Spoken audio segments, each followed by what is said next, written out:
کو جب اللہ پکڑتا ہے اگلی پچھلی برابر کر دیتا ہے۔ میرے بھائیوں، آج کا سارا معاشرہ وہ بے حیائی کی طرف سرک رہا ہے۔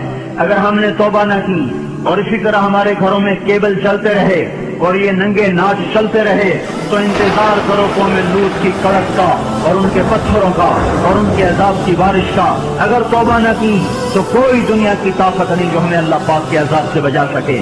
اگر یہ موسیقی کی تانیں اسی طرح بکھرتی رہیں اور عورتیں اسی طرح اریاں ہو کے بازاروں کی زینت بنتی رہیں اور یہ نوجوان اسی طرح ناچتے پھرکتے رہے اور گانے پہ سر جھومتے رہے اور سود کی عمارتیں بلند و بالا بنتی گئیں اور حرام کی کمائیاں چلتی گئیں اور مظلوم کی ہائے ہائے بڑھتی گئی اور ظالم کا نشہ بڑھتا گیا، تو وہ دن دور نہیں ہے کہ جب ان پر بھی قوم آگ کے کوڑے برس نہ جائیں اور قوم لوط کی بجلیاں کڑک نہ جائیں اور ان کے پتھر برس نہ جائیں کہ ہمارا معاملہ جلدی میں آتا ہے، ہم پہلے پکڑے جاتے ہیں، ہم پہلے پکڑے جاتے ہیں۔ اور یہ میرا اللہ سن رہا ہے، میں اسی کے دعوے پہ یہ بات کر رہا ہوں کہ ساری دنیا کے باطل پر بھی اللہ کا ہاتھ پڑ چکا ہے، اللہ کا ہاتھ پڑ چکا ہے۔ یہ معاشرہ بے حیائی کی حدود پر آ چکا ہے، یہ معاشرے سے سور شرماتا ہے۔ دنیا کا بے حیا ترین جانور بھی آج ان انسانوں سے شرما رہا ہے، شیطان بھی ان سے شرما رہا ہے۔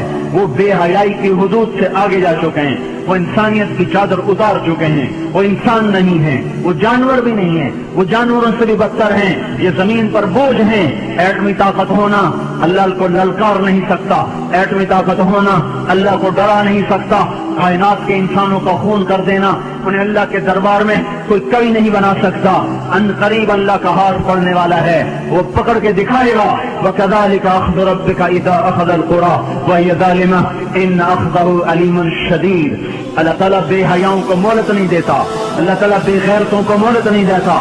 اللہ تعالیٰ ان کی رسی کھینچے گا، ان کی زمینیں ٹوٹیں گی، ان کی عمارتیں فلک بوس وہ سجدے میں گریں گی اور یہ نظام اللہ ملیہ میٹ کرے گا۔ اور اس لیے آپ میرے گھر میں چھلکا پھینکو، پھر چھلکا پھینکو، پھر چھلکا پھینکو، پھر پتھر پھینکو، پھر ایک دن اٹھا کے گندگی پھینک دو تو میں بھی آستینے چڑھا لوں گا۔ کیا سمجھ رکھا ہے؟ میری شرافت سے ناجائز فائدہ اٹھاتے ہو، میں کب تک تیرا برداشت کروں؟ تو میرے گھر کو گندا کرتا ہے۔ یہ دھرتی اللہ کی ہے، یہ زمین اللہ نے بنائی تھی، اللہ نے بچھائی تھی، یہ آج بھی اللہ کی ہے، یہ کل بھی اللہ کی رہے گی، یہ فضائیں اللہ کی ہیں، آسمان اللہ کا ہے، چاند سورج اللہ کے ہیں۔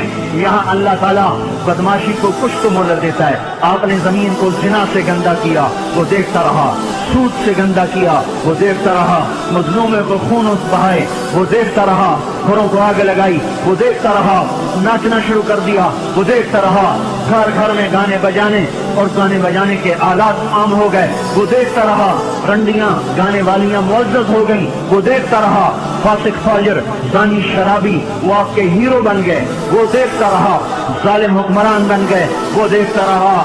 آخر ہی تو اس کو بھی جوش آنا ہے کہ تم ہوتے کون ہو میری زمین کو گندا کرنے والے، تم ہوتے کون ہو میری زمین کو کالا کرنے والے، تم ہوتے کون ہو میری فضاؤں کو رنڈیوں کے گانوں سے بھرنے والے۔